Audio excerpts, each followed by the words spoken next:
ലോക വൃക്ക ദിനത്തിന്റെ ഭാഗമായി Kannur baby memorial hospital mega medical camp സംഘടിപ്പിച്ചു. രജിസ്ട്രേഷൻ വകുപ്പ് മന്ത്രി രാമചന്ദ്രൻ കടന്നപ്പള്ളി ലോക വൃക്ക ദിനത്തോടനുബന്ധിച്ചാണ് ബേബി മെമ്മോറിയൽ ഹോസ്പിറ്റലിൽ രാവിലെ 9 മണി മുതൽ 12 മണി വരെ സൗജന്യ മെഗാ മെഡിക്കൽ ക്യാമ്പ് സംഘടിപ്പിച്ചത്.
CEO നിരൂപ് മുണ്ടയാടൻ അധ്യക്ഷത വഹിച്ചു.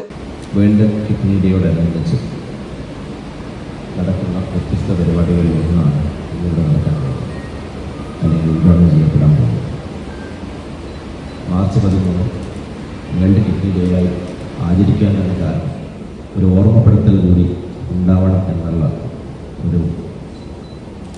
ഇതിൻ്റെ ചിത്രത്തിൻ്റെ ഫലമായി വൃക്ക സംരക്ഷണം എത്ര ഇമ്പോർട്ടൻ്റ് ആണ്, വൃക്ക രോഗിയായി മാറിയ മനുഷ്യനോട് ചോദിച്ചാൽ മനസ്സിലാക്കാൻ കഴിയും. ജീവിതത്തിൻ്റെ ഓട്ടത്തിനിടയിൽ നമ്മൾ മറന്നുപോകുന്ന പ്രധാന കാര്യങ്ങളുണ്ട്. നെഫ്രോളജി വിഭാഗം senior consultant doctor Mithun Rameshan, consultant doctor Shabin Kumar എന്നിവരുടെ നേതൃത്വത്തിലായിരുന്നു camp. Operation head BRP Unnithan, Manju Joseph, Ratheesh എന്നിവർ പങ്കെടുത്തു. ക്യാമ്പിൽ റേഡിയോളജി സേവനം, ലാബ് സേവനങ്ങൾക്ക് കിഴിവ് എന്നിവയും ലഭ്യമാക്കിയിരുന്നു. സുഖം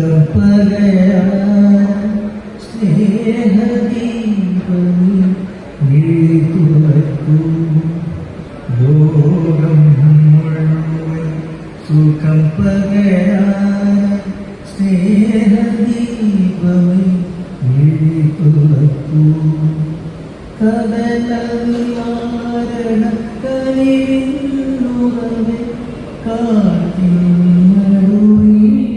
വഴിതുറക്കൂ. ലോകം മുഴുവൻ സുഖം പകരാൻ സ്നേഹദീപമേ. City news Kannur.